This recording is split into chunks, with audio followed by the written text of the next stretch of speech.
Saudação, internauta, mais um vídeo aqui. No vídeo de hoje eu vou estar comentando sobre um debate internacional, um debate de alto nível, sobre a confiabilidade histórica dos evangelhos.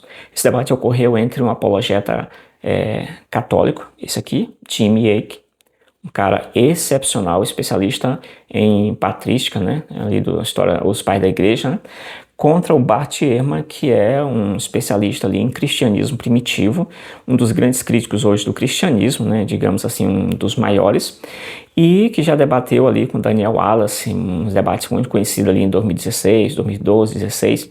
Eles estão sempre em debates aí, seja em vídeos, ou seja através de livros mesmo, dentro do campo da crítica textual do Novo Testamento. Então, esse debate foi um debate, assim, para mim, um dos dois melhores que eu já vi, né? Um debate muito bom por alguns detalhes que eu vou estar comentando aqui. Então, eu vou estar trazendo aqui os argumentos usados, a forma como foi apresentada, e espero que você goste aí, gostar do conteúdo apresentado aqui, né? Quem sabe eu faça outros resumos aí de outros debates também. Esse debate foi muito bom, assisti há uns 3 dias aí, e vou estar compartilhando com vocês aí essa questão a partir da agora. Bom, esse debate ele aconteceu. Ele foi dividido assim: você tem 20 minutos para apresentar o seu argumento, em que o Tim Yates vai apresentar que os 4 evangelhos eles são historicamente confiáveis, e do outro lado o Bart Ehrman vai ter depois mais 20 minutos, ou enfim, né, o inverso.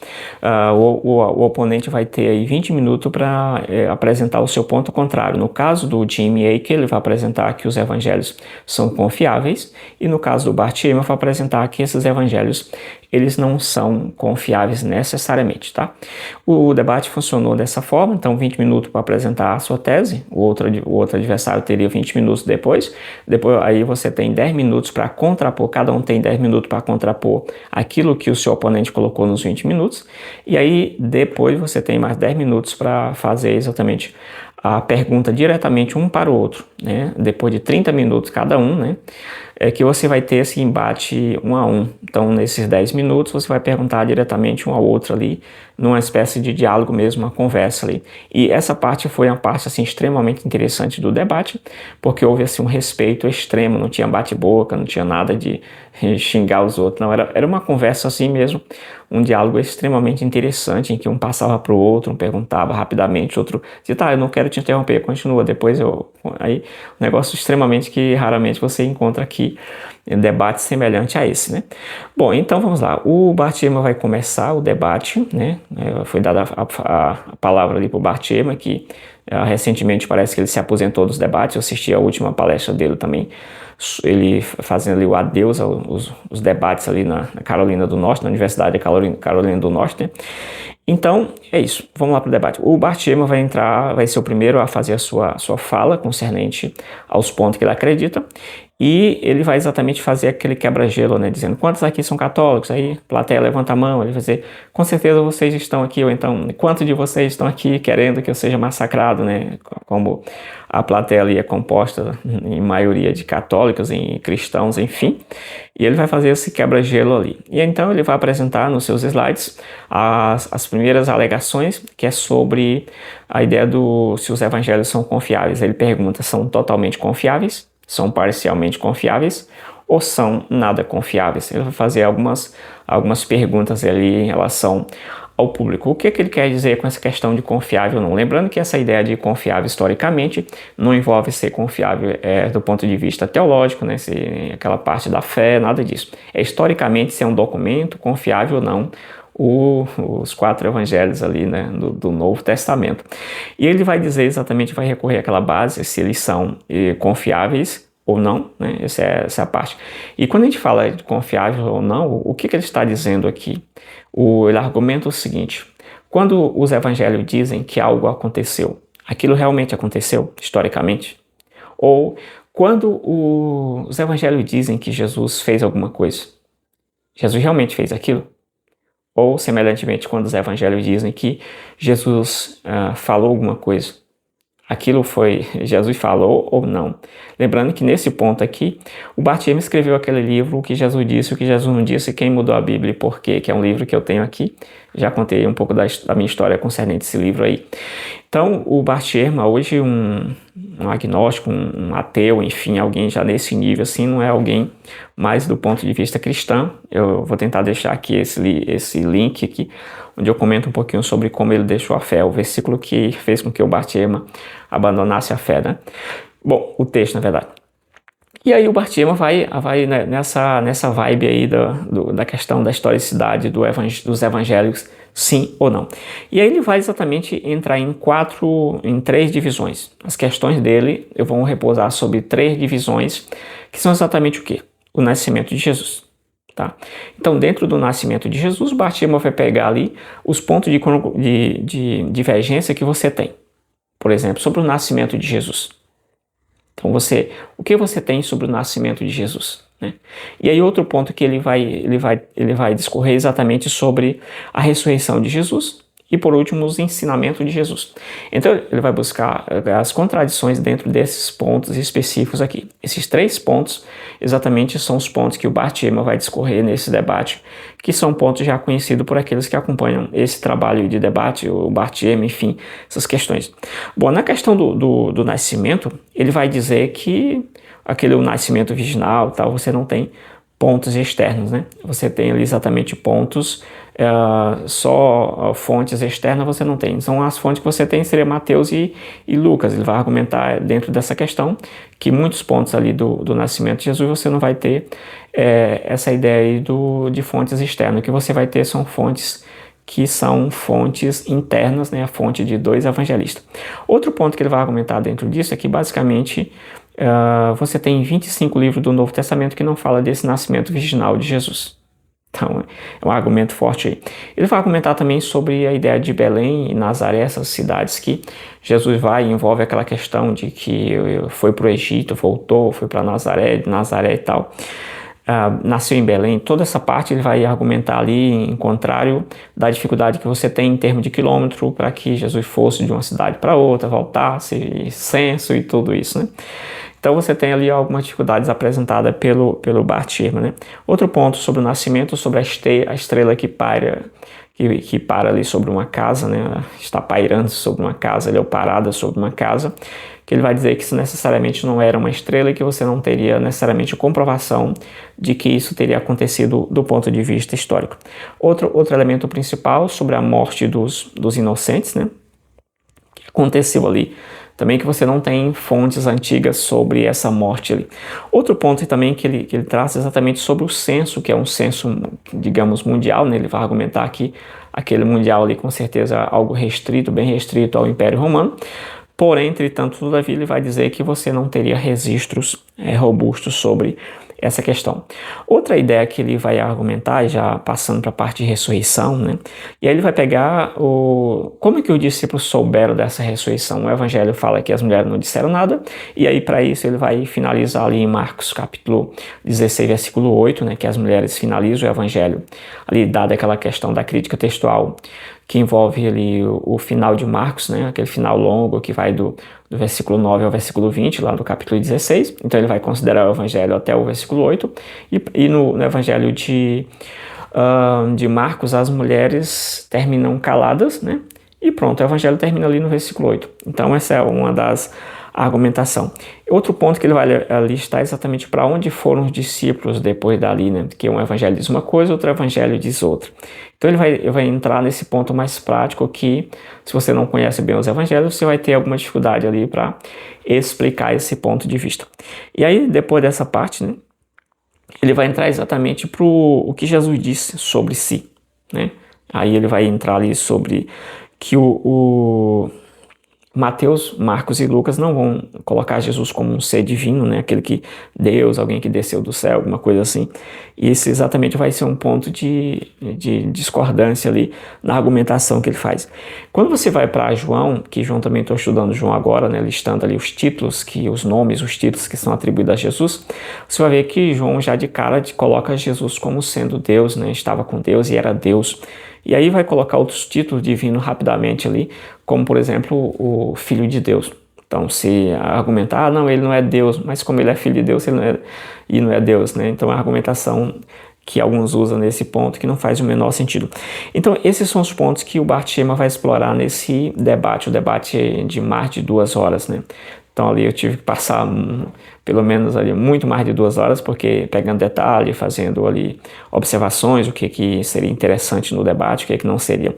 E aí ele vai exatamente entrar em outro ponto, né, já depois em outro tempo de crítica, né, vou passar logo todo o pensamento dele, na parte dos 10 minutos em que ele faz a alegação, né, feita a alegação para ele, e nos seus 10 minutos posteriores, ele vai dizer que você deve exatamente ler os evangelhos individuais. Então, cada evangelho vai mostrar Jesus. Se você pega e junta os evangelhos, você vai criar esse Jesus, você vai criar um Jesus pessoal, né? Aquele evangelho que você juntou os 4 evangelhos, na verdade, e você vai ter um Jesus que faz tudo. Então ele fica calado na cruz, depois ele fala, depois ele diz está consumado, depois ele diz está perdoado, perdoa porque não sabe o que dizem. Enfim, você tem um Jesus completo quando você lê esses evangelhos, o que para ele seria um erro gravíssimo, né? E aí você vai ver, ele também vai fazer uma argumentação interessante, né? Que essa leitura dos evangelhos completo, tudo assim, essa leitura ela vai trazer exatamente um Jesus que faz tudo. E ele vai argumentar também sobre as imprecisões que você tem nas fontes antigas, né? E basicamente isso faz. Depois ele vai responder perguntas que são partes ali mais gerais assim do debate. E aqui a gente finalizaria o pensamento do Bart Ehrman para esse debate, lembrando que o Bart Ehrman, como eu disse no início, ele é um dos poucos debatedores assim dos contra o cristianismo, a Bíblia, que conhece exatamente os textos, trazem ali as alegações dentro do texto aí. E então, um cara muito bom. Agora nós vamos para uma parte aqui que é a parte que gerou assim, a necessidade de eu comentar sobre esse debate, que é o Jim Ake. Esse camarada aqui, ele fez um negócio interessante. Então vamos ver o que o Jim Ake fez. O Jim Ake, né? O Jim Ake tem livros também escritos aí. O cara é fera. Então foi dado os 20 minutos para o Jim Ake, né? E ele, apologeta cristão católico, né? Especialista em patrística. Então ele começou dizendo, olha, sempre é colocado que o ônus da prova, coloca o ônus da prova pro cristão, prova que Deus existe, tá? Mas ele disse, olha, o ônus da prova é para o que não crê. Nesse caso, o Bart Ehrman teria que explicar, né, por que os evangelhos não são confiáveis do ponto de vista histórico, né? E aí ele vai avançar aqui. E aí ele vai fazer uma divisão ali, uma explicação do que seria confiabilidade, o que seria inerrância. Isso é um ponto importante para o debate ali, para a defesa que ele vai fazer, né?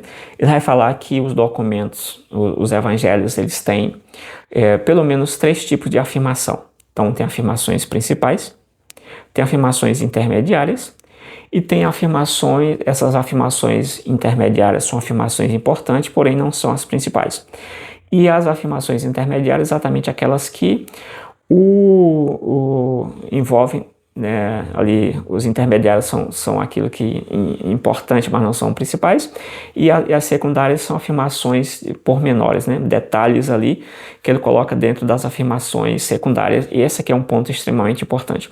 Agora a sacada começa a aparecer aqui do que o Jim Ake vai fazer. Então, ele vai dizer que os evangelhos trazem essas 3 afirmações importantes. As afirmações importantes, as afirmações intermediárias, né? E as afirmações secundárias.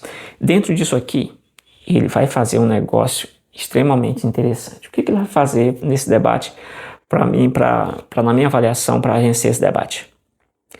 Ele vai listar exatamente ali, ele vai listar 63 coisas que o Novo Testamento afirma dentro do âmbito ali, por exemplo, do âmbito mais do âmbito das afirmações principais, dentro das afirmações importantes e dentro das afirmações secundárias.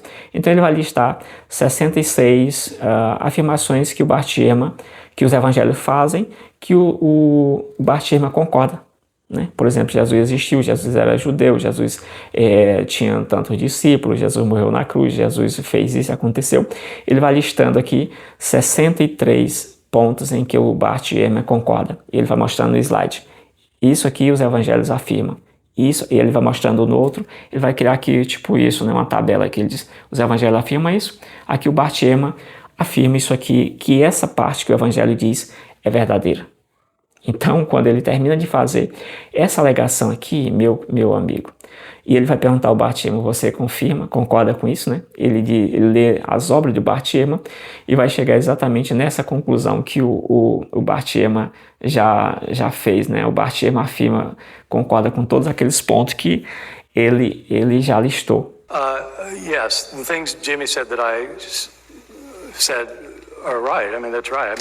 Então, esse é um ponto extremamente importante do debate, porque ele mostra que o Bart Ehrman concorda com várias afirmações importantes do Novo Testamento, com a maioria das afirmações que ele lista ali, na verdade, com todas aquele lista, ele vai dizer que o Bart Ehrman confirma, e o Bart Ehrman está lá ouvindo, né? Ele vai dizendo no livro do Bart Ehrman, exatamente o Bart Ehrman concorda com isso aqui. E aí as principais também ele vai listar, depois ele lista as importantes, dizendo todas essas o Bart Ehrman confirma. E ele vai listar exatamente ali outras afirmações secundárias, ele vai dizer todas essas o Bart Ehrman confirma que é verdade, né? Historicamente. E aí, essa é uma parte importante, ele vai dizer, olha, um historiador não pode dizer, afirmar que as fontes antigas, qualquer fonte, elas são exatamente ali, elas vão dizer, dar certeza do que aconteceu, elas vão dar probabilidade do que aconteceu, e isso Bart Ehrman concorda, um historiador não pode dizer isso. Então, baseado nessa questão, que foi assim, uma parte excepcional que eu achei do debate, prova é que o Bart Ehrman, quando ele retorna ali para comentar o que o Wake falou, ele diz assim, eu não esperava que ele fizesse isso, né? Porque foi uma coisa extremamente brilhante. E aí, baseado em tudo isso, né, o Wake vai avançando ali na sua argumentação. Ele vai trazer ali várias biografias antigas também. Ele vai falar também, no momento, ele traz da sua fala, ele pega ali a biografia do Abraham Lincoln, né, e coloca 4 biografias, ele traz ali os livros e mostra. Pergunta qual dessas é a verdadeira, né? Porque cada uma delas tem detalhes que a outra não tem, né? Qual delas é verdadeira? Então a gente precisaria entrar nesse nível, né, de que os evangelhos poderiam ser descartados porque apresentam questões diferentes sobre Jesus, né, que é uma afirmação que o Bart Ehrman faz no debate. Então o Wake aqui ele vai traçar essa questão que é uma parte extremamente importante ali. E quando ele faz toda essa apresentação que o Bart Ehrman concorda com 100% dos 63 pontos que o Novo Testamento afirma, o Bart Ehrman confirma historicamente que aquilo ali é verdadeiro, ele vai entrar na questão para tentar fechar os detalhes que o Bart Ehrman não concorda, né? O Bart Ehrman concorda, inclusive no debate ele diz, olha, o escopo, a espinha dorsal dos evangelhos é verdadeira historicamente, né? É confiável historicamente, na verdade, né? E aí, o Jimmy Akin vai fazer ainda outro fechamento que é extremamente interessante. Ele vai falar sobre a prática de escrita antiga, né? Então, na prática de escrita antiga, você tem a seletividade. Na seletividade, você pode escrever uma história aqui com 2 pessoas, como acontece nos evangelhos. Você pode escolher uma que acontece nos evangelhos, isso. Você tem 2 cegos em um evangelho, no outro você só tem um. E ele vai mostrar exatamente, a escrita antiga tem essa seletividade, e ele vai mostrar exatamente biografias antigas que trazem, histórias antigas que trazem evento que historicamente, né, um evento posterior, né? Então, que antigamente, por essa seletividade, os autores, eles poderiam agrupar essa escrita deles por cronologia, né, como aconteceu tintim por tintim, ou então por assunto, temas, né? Então ele faz isso aí. Nesse caso de temas, pode ser que um assunto esteja primeiro, e tem outro que aconteceu primeiro que está lá em segundo, lá para frente. Isso faz com que os críticos digam, os evangelhos são imprecisos. E o Jim tenta resolver exatamente isso aqui, e resolve para mim assim de uma forma muito, muito tranquila, muito legal, né?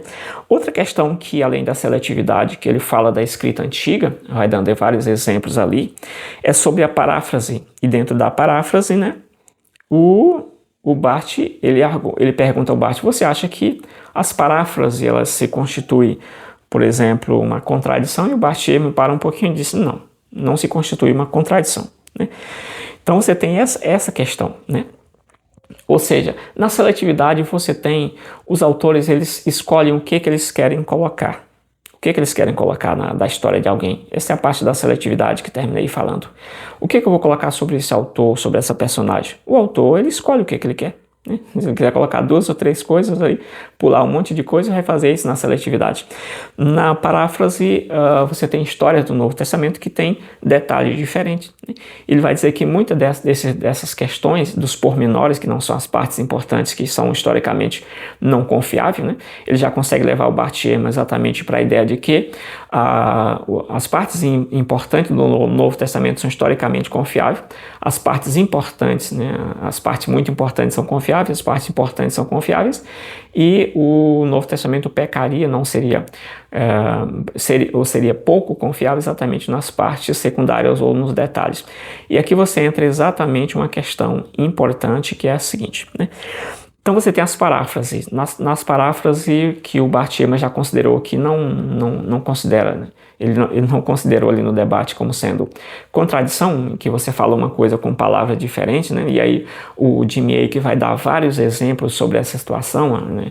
Exemplos antigos e até atuais para contextualizar a sua argumentação, e o Bart Ehrman vai concordar com isso.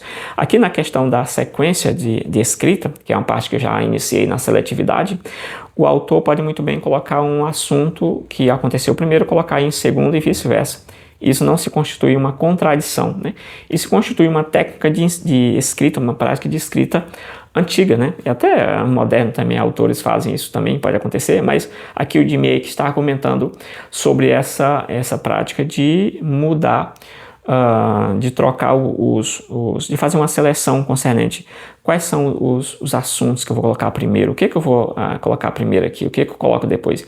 E não necessariamente isso constitui uma contradição. Então, esse é um ponto importante.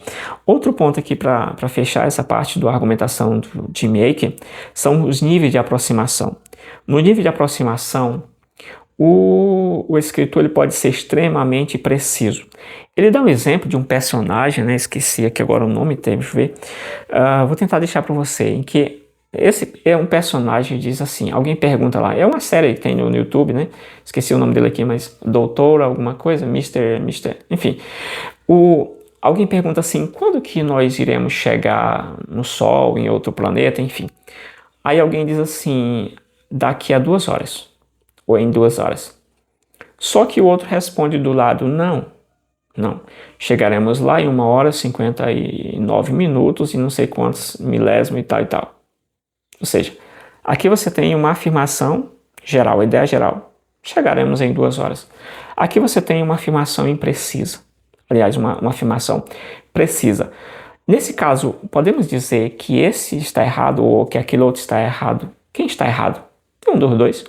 Um está sendo extremamente preciso e outro está extremamente sendo genérico, transmitindo a ideia que chegaremos em 2 horas. É isso. Ele não o que afirmou que chegaremos em 2 horas não se atentou para os 3 milésimos, 4, 5, 6 milésimos ali que antecederiam a chegada que ele colocou, né, na contagem. Então, esse foi um passo extremamente assim, genial do Jimmy Akin, foi um debate muito bom, de alto nível, respeito. E nesse debate considero, claro, né, que o Jimmy Akin ele fez uma coisa interessante, né, foi exatamente mostrar que o Bart Ehrman já acreditava em tudo aquilo que ele argumentava, que ele estava a argumentar sobre o Novo Testamento, né? E aí ele vamos para a parte de perguntas e fica aquela questão ali, né? Mas assim, em resumo, foi um debate extremamente respeitoso, né? Respeitoso em que eu não esperava o Jimmy Akin aquele chapéu, né? Eu não esperava disso aí, esse cara aí vai levar uma surra do Bart Ehrman, será, né? Ele parece assim mais um cowboy, né? Mas ele conseguiu segurar muito bem o debate, né? Ele conseguiu exatamente ali segurar muito bem o debate e, na minha visão, ele venceu aquele debate, né? Ele foi muito melhor no debate. Fez várias perguntas ao Bart Ehrman, também o Bart Ehrman fez várias perguntas a ele. Em algumas perguntas o Bart Ehrman disse, olha, eu não parei para pensar sobre isso, eu não sei. Em outras ele respondeu muito bem, enfim. Mas nesse foi um debate interessante, acredito que o Jimmy Akin foi muito melhor nesse debate e apresentou uma argumentação que eu não tinha visto ainda um oponente fazer, exceto o Vailate, que faz muito bem essa argumentação de mostrar no próprio material do oponente as afirmações que o oponente está a fazer de forma contrária, né? Então, um debate muito bom, e o Akin, né? Jimmy Akin foi um daqueles que me fez exatamente me fez exatamente comentar sobre o debate, né? Se você gostou, chegou até aqui, que é difícil, né? Talvez poucas pessoas chegaram nesse ponto aqui, né? Aqui aproximadamente 24 minutos. Se você chegou até aqui, então comenta aí que você conseguiu ir até o final, né? E aí, se quiser que eu comente outros debates também, deixa aí nos comentários que posso estar fazendo aí em outros temas também. Valeu, esse era o debate de hoje, né? Se os evangelhos são historicamente confiáveis. E você acha que os evangelhos são historicamente confiáveis? Deixa aí nos comentários aí que a gente continua esse bate-papo aí. Até mais, valeu, fui.